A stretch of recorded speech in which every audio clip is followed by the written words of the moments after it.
Dennis Davern is with us. His new book, Goodbye, Natalie, Goodbye, Splendour. Dennis, what happened that night? Was there an argument on the yacht? Yes, that night there was an argument that actually started the day before, but that particular night in the afternoon, Christopher Walken and Natalie, they had gone ashore to a restaurant, which was the only restaurant on that part of the island. And the tension was building throughout the whole weekend of Robert Wagner being jealous of Christopher Walken. And that afternoon, Robert Wagner and myself, we joined Christopher and Natalie at the restaurant for dinner. And we had dinner, we had drinks. Robert Wagner said it was time to return to the boat. Natalie, we all kind of wanted to stay a little longer, but RJ said, no, we're going to go back to the boat. So we all went back to the boat. I tied the dinghy up on the swim platform with a bow line and a stern line. And we all went inside the boat and opened a bottle of wine, put the kettle on for some tea, because Natalie liked to have tea before she went to bed. And the jealousy was just getting so tense that Robert Wagner had picked up the bottle of wine and smashed it right in front of Natalie and Christopher on the coffee table.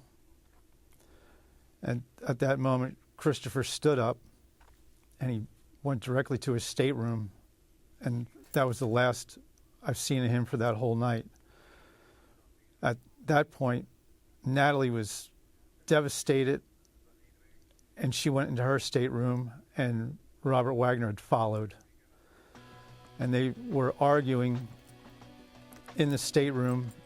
That night, Robert Wagner, Natalie Wood, ferocious fight going on. You turned up your music so they would not think in your mind that you were eavesdropping or trying to hear them, but you did hear them.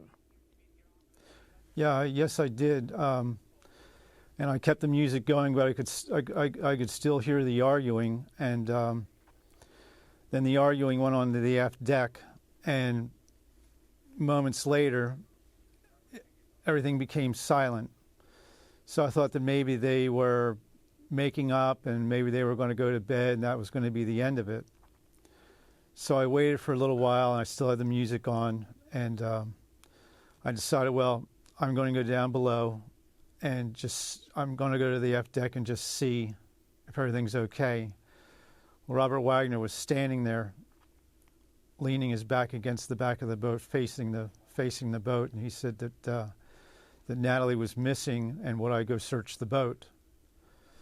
So I immediately went to my stateroom, thinking that maybe she went to my stateroom because she felt maybe that she was safe there, because the night before, Natalie and I had gone ashore and we stayed at a hotel because there was arguing the day before as well.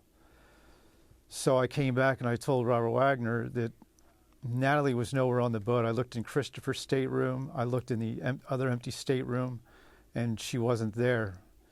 So I said to Robert Wagner, he said to me, he said, the dinghy is gone too. Well, I just knew that Natalie was so deathly afraid of the water and not really capable of taking that boat by herself. But he said the boat was gone and she was gone. So I thought, well, let's turn on the searchlight and let's just see if we can see her. So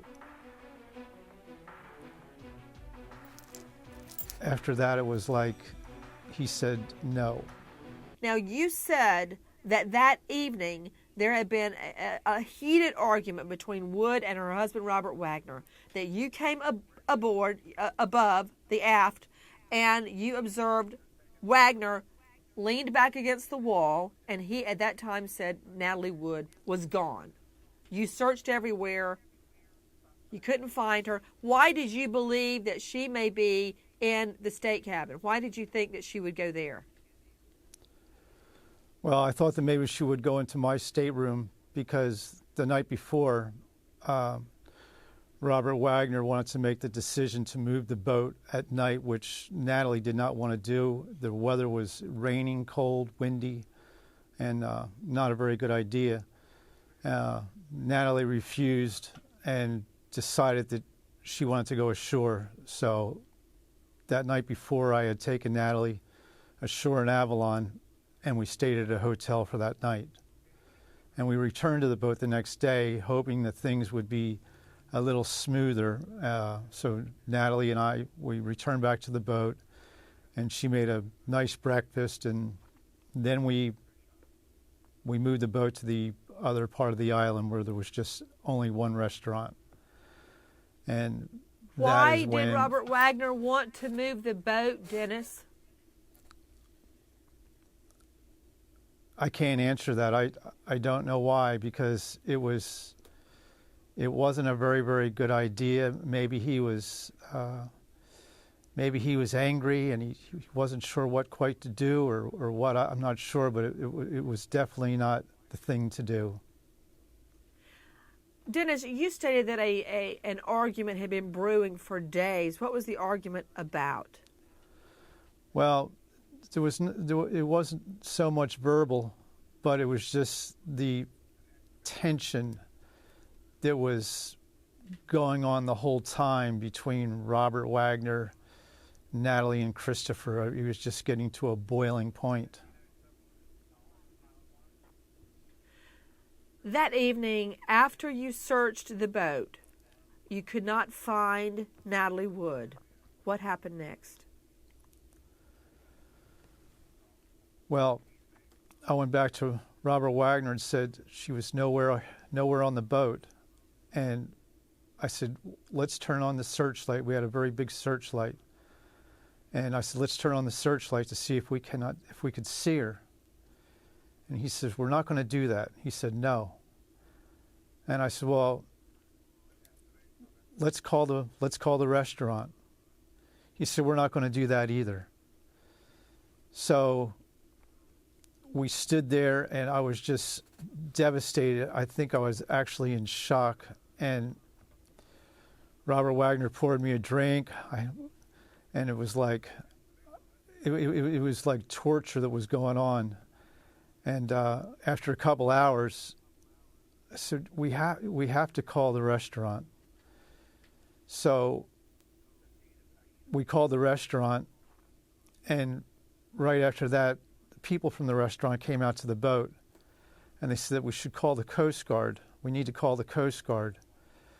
So the Coast Guard was contacted, and they were going to start doing their search.